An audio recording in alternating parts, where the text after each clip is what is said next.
Welcome to BEXY'S PC. I'm Bexy and today we're going to look at the $10 Australian PC pickup. This will be the teardown video of the PC, so this is the teardown edition. We found this computer locally. The guy had $20 on it, so we offered him $10 and of course he took that. Unfortunately the power supply was removed, as well as the hard drive, but there are plenty of other parts to salvage in it.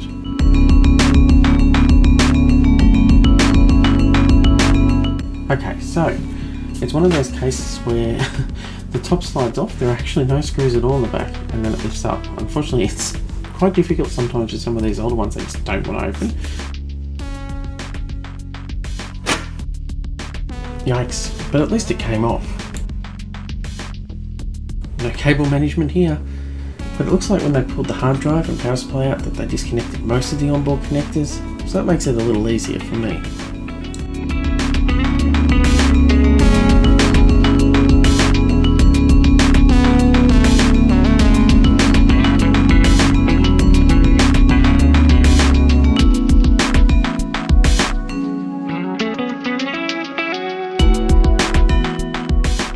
Okay, so we have a GeForce 7600 GT. It's a 256 meg card.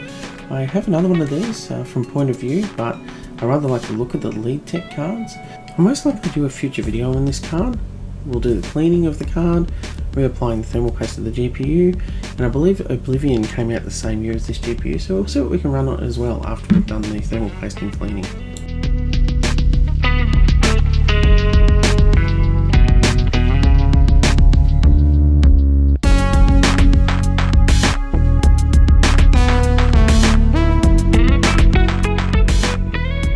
Next up, it looks like we have a PCI dual digital TV tuner card, so that could be quite handy.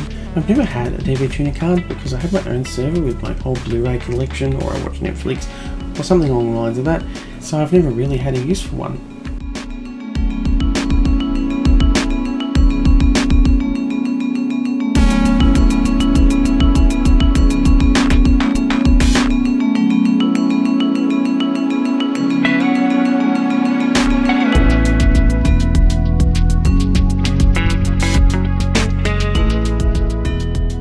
I hate it when the CPU sticks to the heatsink. Very common with obviously the older AMD boards, especially with the heatsink grease. It's probably started to dry up and stick to the processor in heatsink. Okay, so the CPU is an Athlon 64x2, which is a dual core, 4200 plus. It's not exactly overexciting.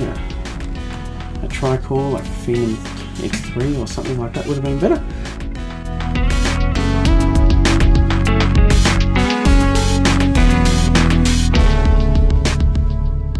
$512 meg of DDR 400, that could come in handy.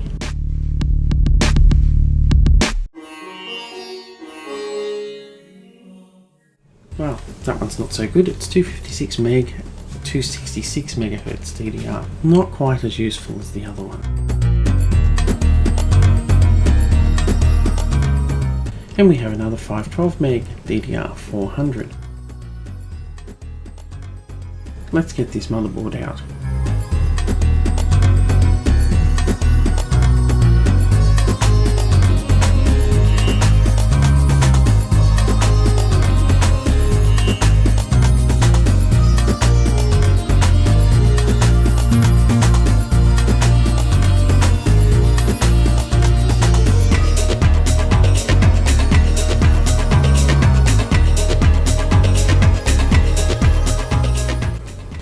Okay, so the motherboard is an A8N32-SLI, which is obviously a AMD compatible motherboard from Asus. It's running the nForce 4 chipset, and I'm interested to see how that goes because I haven't got an nForce 4. I've got an nForce 2 for the older Athlon XPs and Semprons, but I haven't tried the nForce 4 yet. I also have an AMD 790 and I also have an AMD 570 SLI board, so it's interesting to see what the nForce 4 is like compared to these boards.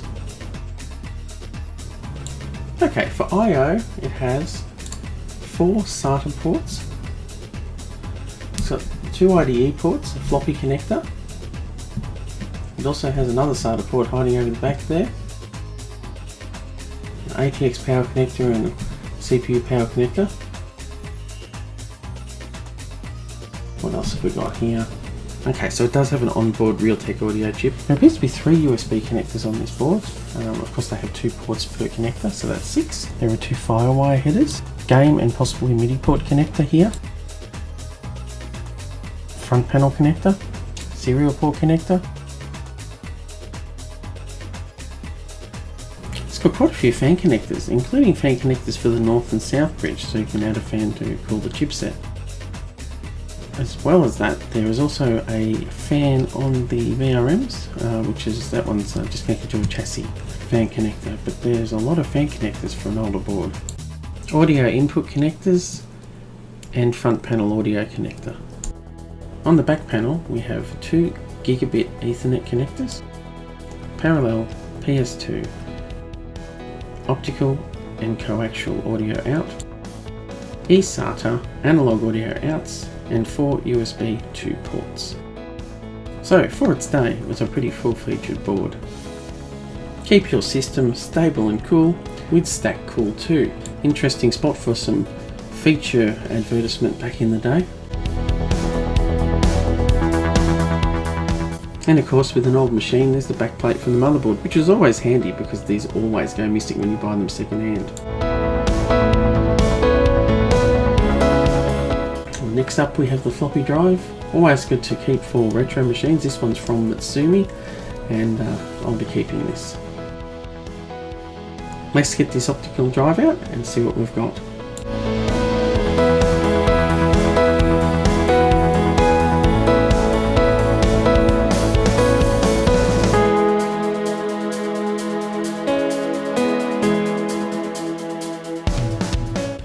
Okay, nice. It looks like we have an IDE, which is good for the retro computers. Pioneer DVR 1110 in the black fascia version. I've actually got one of these in my Pentium 3, it's the white version.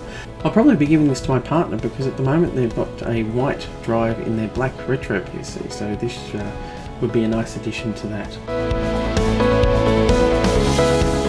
As I said earlier, we'll be doing a video of this card in a future date. We'll be trying to run up a couple of games on it, and we'll also be cleaning and reapplying the thermal paste. So look forward to that one. And that's the $10 PC teardown that we picked up the other day. Sorry about the video quality and the ricketiness. I've got a really rubbish tripod and I'm still using my iPhone 7 at the moment. We'll be upgrading to hopefully GH5, but at the moment I'm all moving. So if you like the video, click like. If you'd like to see more videos like this one, or other videos our channel produces, please subscribe. If you'd like to support us, please check out the Patreon link in the video description. And that's it for this video. Thanks for watching. I'm BEXY. Bye.